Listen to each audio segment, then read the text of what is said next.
On the deck of the USS Nevada during a live strategic exercise, a young female officer was being escorted away in front of hundreds. "You no longer have clearance here. Leave," Admiral Hunt said coldly while some sailors whispered, "Wasn't she Echo 01? The living glitch." Rachel Moore, black hair, loose-worn infantry boots. Calm gaze boarded the helicopter without turning back. But just minutes later, the nuclear control system rejected all current voice commands, and only one old name remained, recognized hers. And when her voice came through the microphone, the entire national arsenal lit up again, under the stunned eyes of everyone present. Rachel's boots hit the deck with a soft thud, each step steady despite the weight of every eye on her. The Pacific wind whipped her hair across her face, but she didn't brush it away. She just kept walking, her plain uniform, stripped of any rank, no badges, no shine. The sailors parted as she moved toward the chopper, their murmurs trailing her like a shadow. Some looked curious, others smug. A young ensign, his cap tilted just so, leaned toward his buddy and snorted. "She looks like she crawled out of a surplus store." His friend laughed loud enough for her to hear. Rachel didn't flinch. Her hands stayed loose at her sides, her face blank, but her eyes sharp gray. Unyielding caught the ensign for a split second. He stopped laughing. She kept moving. A petty officer, broad-shouldered with a smirk that showed too many teeth, stepped into her path, blocking her way to the chopper. He held a clipboard, flipping it casually, but his eyes were mean. "Hey, Moore, you forget where the mess hall is. This ain't your deck anymore." The crowd around him snickered a few, nudging each other. He leaned closer, his voice dropping.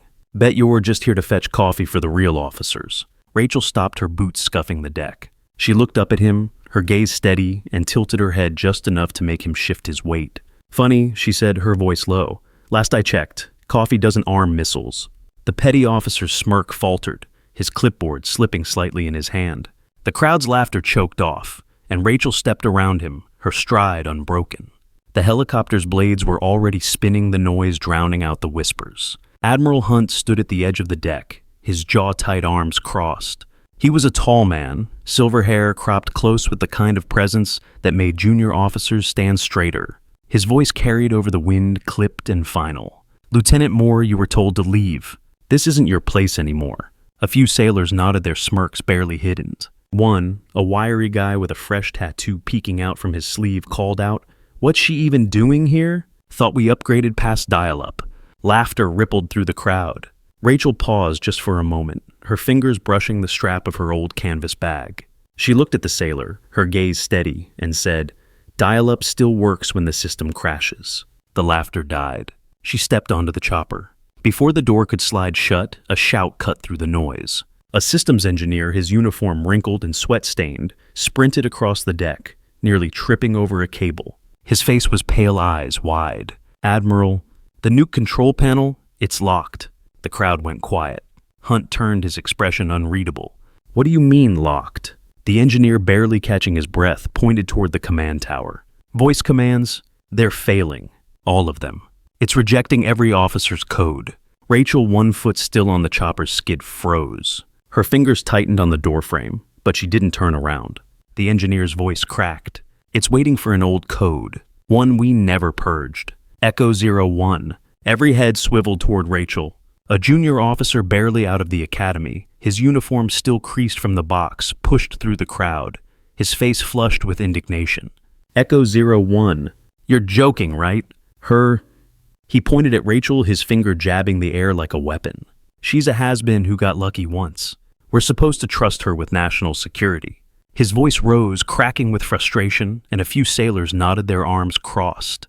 Rachel's hand lingered on the chopper's door, her knuckles whitening for a split second. She turned her head just enough to meet his eyes and said, "Luck doesn't unlock nuclear warheads." The junior officer's face froze, his finger still pointing, but no words came out. The deck was silent, save for the hum of the chopper. Hey, if this story's hitting you, grab your phone real quick. Give this video drop a comment about what's resonating with you and hit that subscribe button. It means a lot to keep sharing these stories with you all. All right, let's keep going. The deck felt colder now, the wind sharper. Admiral Hunt's face twisted like he had bitten into something sour. Echo 01.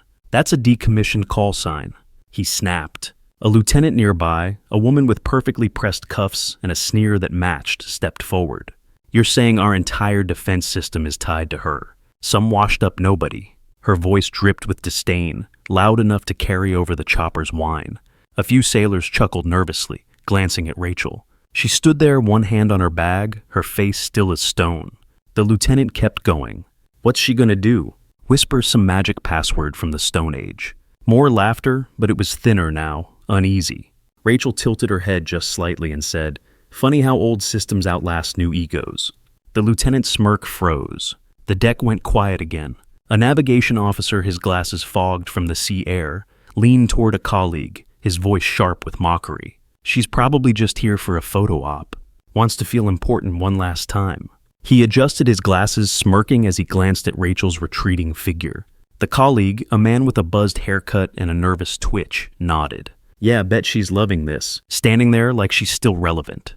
Rachel's steps slowed for a fraction of a second, her hand brushing the edge of her bag. She didn't turn, didn't respond, but her fingers curled tightly around the strap, her knuckles pale. Then she lifted her chin, her eyes fixed on the chopper, and kept walking. The navigation officer's smirk faded as a gust of wind knocked his glasses askew, his hand fumbling to catch them. Inside the command tower, the air was thick with tension. Monitors blinked red, their alerts pulsing like a heartbeat. Officers crowded around the nuclear control panel, their voices overlapping in a frantic hum. A senior commander, his medals gleaming under the fluorescent lights, tried his voice code again. "Authorization Bravo 69er initiate." The screen flashed, "Access denied." He cursed under his breath, slamming a fist on the console. Another officer, younger, with nervous sweat beading on his forehead, tried next. "Authorization Delta 42, initiate." Same result. The engineer, still panting from his sprint, pointed at the screen. "It's locked on a single voice print. Echo 01. Nobody else can override it." Hunt's eyes narrowed. "And you're telling me she's the only one?" The engineer nodded, his hands shaking. "Unless she speaks, the whole system's dead."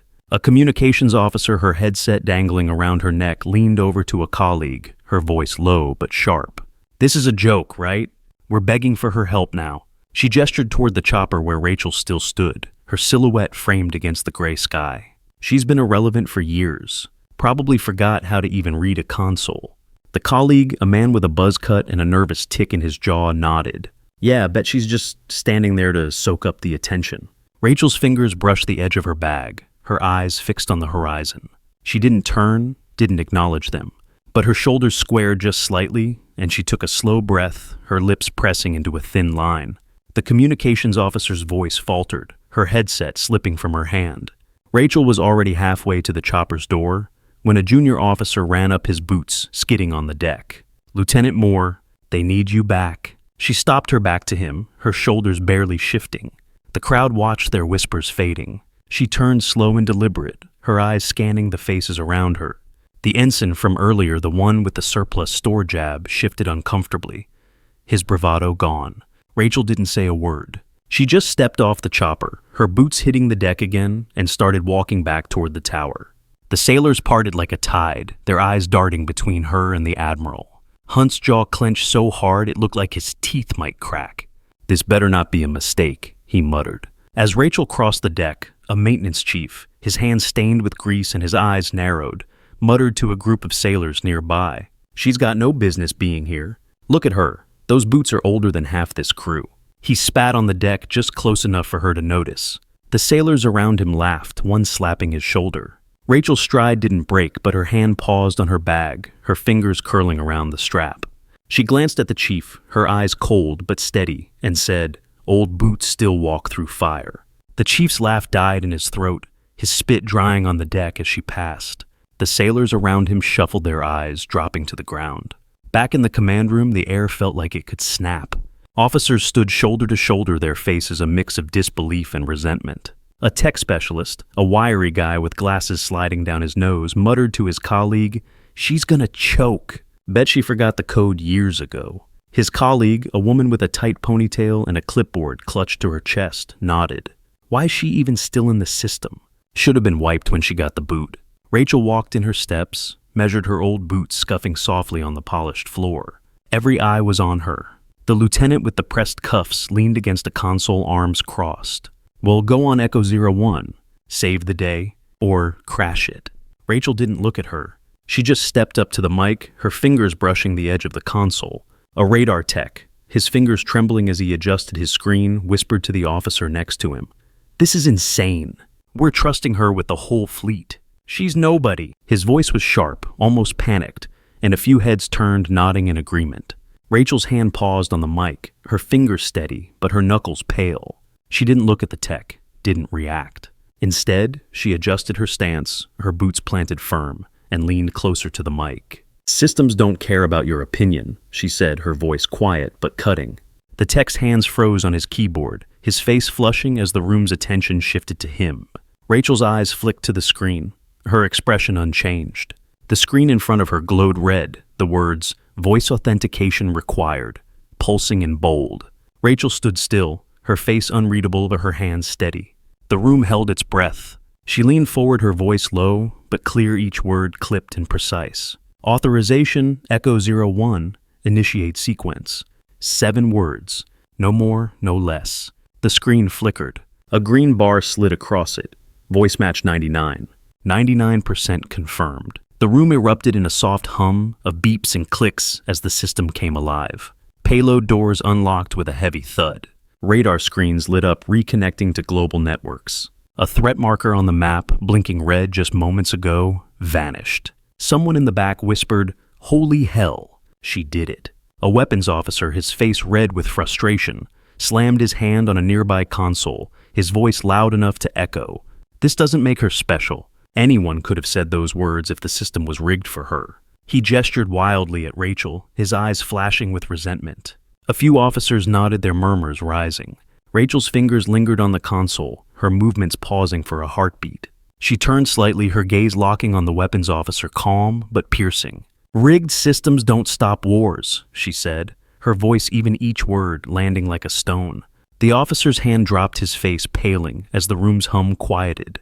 Rachel turned back to the console, her hands moving again, steady as ever. The silence that followed was heavy, like the air before a storm.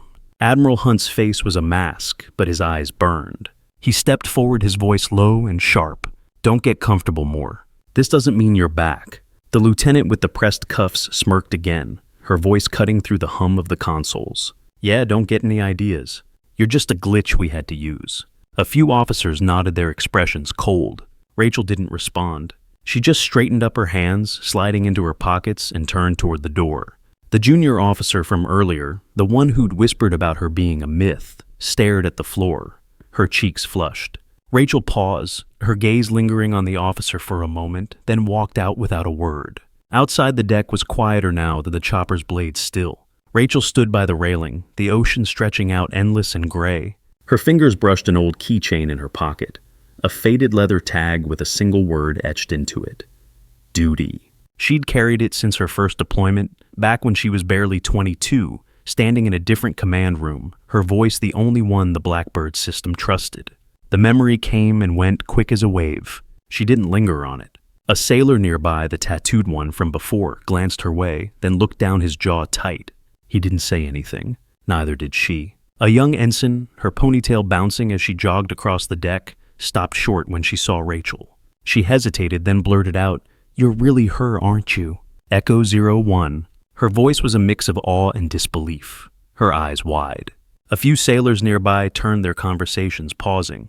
Rachel didn't answer right away. She just looked at the ensign, her fingers still on the keychain, and gave a small nod. The ensign's face lit up, but before she could say more, a senior officer barked, "Get back to your post." The ensign flinched, her shoulders slumping, but she glanced at Rachel one last time, her eyes shining. Rachel's lips twitched, not quite a smile, before she turned back to the ocean. Back in the command room, the mood was shifting. A tech pulled up a file on his screen, his brow furrowing. "Sir, her access, it's not just active. It's in emergency lock mode." Hunt spun around. "What does that mean?" The tech swallowed hard. "It means the system won't let us delete her code. Not without her confirming it in person." The lieutenant with the pressed cuffs scoffed. "So, we're stuck with her. That's a security risk." But the tech shook his head. "No, ma'am. It's the opposite. Without her, we'd have lost the entire payload. She's the only reason we're still operational." The room went quiet again, the weight of his words sinking in. A logistics officer, his clipboard stacked with papers, leaned toward a colleague, his voice dripping with sarcasm. Great. So we're all just pawns to her little voice trick now. He flipped through his papers, shaking his head. Bet she planned this waiting for her big moment. The colleague, a woman with a scar across her cheek, rolled her eyes, but didn't disagree. Rachel, now back near the command room's entrance, overheard. Her hand paused on the doorframe, her fingers tapping once, twice. She turned, her eyes locking on the logistics officer. Planning doesn't save a fleet in 10 seconds, she said, her voice calm but sharp enough to cut glass. The officer's papers slipped, scattering across the floor. He didn't pick them up. A new alert flashed on the main screen, cutting through the tension.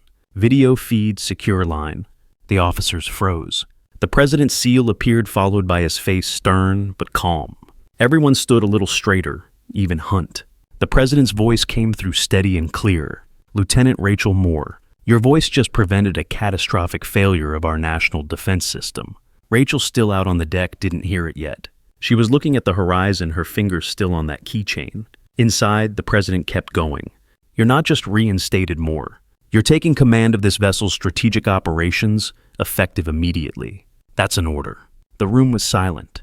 The lieutenant with the pressed cuffs dropped her arms, her face pale. As the president's words echoed, a senior aide, his tie slightly askew, fumbled with a tablet, pulling up Rachel's file. His hands shook as he scrolled, his voice barely a whisper. Her record, it's not just the Blackbird system. She designed half the protocols we're using. The room turned to him, their faces a mix of shock and embarrassment. He kept scrolling, his eyes widening. She trained the entire first wave of voice command operators. She's in the system because she built it. The lieutenant with the pressed cuffs stared at her shoes, her hands clenched. Rachel, still outside, didn't hear the aide's words, but her fingers tightened on the keychain, her jaw set as she watched a distant ship on the horizon. Hunt's face was unreadable, but his hands were fists at his sides. He turned to an aide. Get her back in here. Now? The aide ran out, his boots echoing on the deck. Rachel was still by the railing when he found her. Lieutenant Moore, you're needed in the command room. Right away. She didn't ask why. She just nodded, her expression calm, and followed him back. The sailors she passed didn't whisper this time. A few stood straighter, their eyes lingering on her. One, a young woman with a braid, gave her a small nod. Rachel didn't return it, but her eyes softened for a moment. A deckhand, his face weathered from years at sea, watched Rachel pass, his hands still on a coil of rope. He muttered to a nearby sailor, "She's the one who saved us, and we treated her like garbage." His voice was low, rough with regret. The other sailor, younger, nodded slowly, his eyes fixed on Rachel's back. "Yeah, we messed up." The deckhand shook his head, his hands tightening on the rope. "No, we didn't just mess up. We betrayed her." Rachel didn't turn, didn't acknowledge them. But her steps slowed for a moment, her fingers brushing the keychain again before she pushed through the command room door. When she stepped back into the command room, the air felt different. Thicker. The officers parted as she walked, in their faces a mix of shock and something else, respect, maybe, or fear. The president's face was still on the screen, his gaze steady. "Lieutenant Moore," he said, his voice carrying across the room. "You never left. You've always been part of this system, and now you're in charge of it." Rachel stood still, her hands at her sides, her face calm.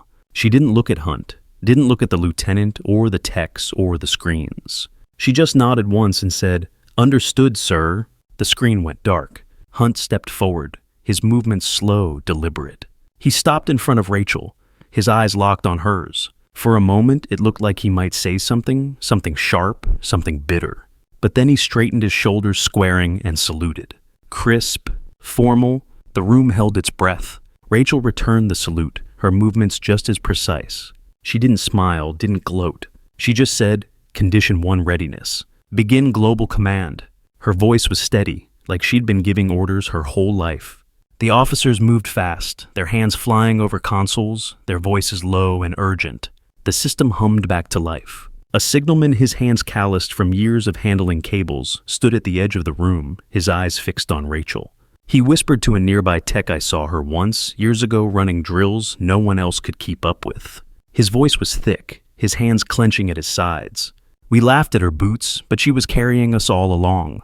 The tech, a young woman with a nervous fidget, nodded, her eyes glistening. Rachel didn't hear them. She was at the console, her fingers moving with precision, her voice steady. But her hand paused for a moment, brushing the edge of her pocket where the keychain rested, as if it anchored her. The lieutenant with the pressed cuffs stood frozen, her face pale. She opened her mouth, then closed it, her eyes darting to the floor. A tech nearby whispered to his colleague, "She's not just some glitch. She's the backbone." The colleague nodded, his eyes wide. Rachel didn't hear them. She was already at the main console, her fingers moving across the controls, her voice calm as she issued commands. The screens lit up, data streaming in from global networks. The threat was gone, but the system was hers now, and everyone knew it. A junior tech, his hands still hovering over his keyboard, glanced at Rachel, his voice barely audible. "She's been carrying this ship the whole time, hasn't she?" His colleague, a woman with a streak of gray in her hair, nodded slowly. "Yeah, and we spat in her face for it." Her voice cracked, her hands clenching into fists. Rachel didn't look their way. She was focused on the console, her fingers moving with precision, her eyes scanning the data. But her shoulders relaxed just a fraction, as if she'd heard them anyway. The room kept moving, the hum of the system steady under her command. Word spread fast. By the next morning, the deck was buzzing again, but the tone was different. Sailors glanced at Rachel as she walked by, their whispers quiet, respectful. The ensign with the surplus store jab was nowhere to be seen. Later, someone said he had been reassigned to a desk job, stateside, his file flagged for insubordination. The tattooed sailor, the one who'd mocked her dial-up line, was quieter now, his head down as he worked. A post on X, anonymous but detailed, laid out his comments from the day before. By evening, his name was trending, and not in a good way. Nobody said Rachel had anything to do with it.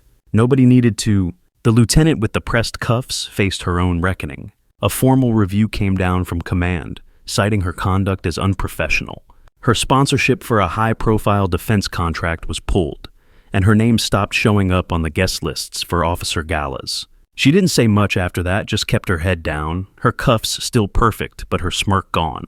The junior officer, the one who'd whispered about her being a myth, was different. She approached Rachel later, her voice low, her eyes red. "I was wrong about you," she said, her hands twisting together. Rachel just looked at her gaze steady, and said, "Keep learning." The officer nodded, her face flushed, and walked away. Rachel's husband arrived that afternoon. He stepped off a chopper, his uniform plain, but his presence heavy. Tall, broad-shouldered, with a face that didn't need to raise its voice to command a room. Nobody said his name, but the air shifted when he walked in. Officers straightened their conversations, stopping mid-sentence. The tech with the glasses looked away, his hands fumbling with his keyboard. The lieutenant with the pressed cuffs froze her coffee cup halfway to her mouth. Hunt's jaw tightened, but he didn't speak. Rachel's husband walked straight to her, his steps slow, deliberate. He didn't say much, just rested a hand on her shoulder for a moment. She didn't smile, didn't lean into him. She just nodded once and turned back to the console. As Rachel issued commands, a young sailor barely 19 stood at the edge of the command room clutching a tablet. His eyes were wide, his hands trembling slightly. He whispered to a friend, "I saw her file. She's been saving us since before I was born." His friend, a woman with a short bob and a nervous smile, nodded. "Yeah, and we called her a relic." Her voice was thick, her eyes glistening. Rachel didn't hear them. She was focused, her voice steady as she directed the crew. But her hand brushed the keychain in her pocket, her fingers lingering on it for a moment longer than usual. The command room was quieter now, the hum of the systems, the only sound. Rachel stood at the center, her hands steady, her voice low as she issued orders. The screens glowed green, the data flowing smoothly. Nobody mocked her boots anymore. Nobody whispered about glitches. The sailors who'd laughed were gone or silent. Their careers shifted in ways they hadn't expected. Rachel didn't look back at them, didn't linger on their faces. She just kept moving forward her steps, sure, her eyes on the horizon. The deck was calm that evening, the ocean stretching out under a gray sky. Rachel stood by the railing, again her keychain in her hand, her fingers tracing the word duty. She didn't need to say anything, didn't need to prove herself. The system had spoken for her. The truth had caught up. And for everyone watching, everyone who'd ever been dismissed, judged, or silenced, her silence said enough. You weren't wrong. You weren't alone. You carried on. Where are you watching from? Leave a comment below and hit follow to walk with me through heartbreak, betrayal, and finally healing.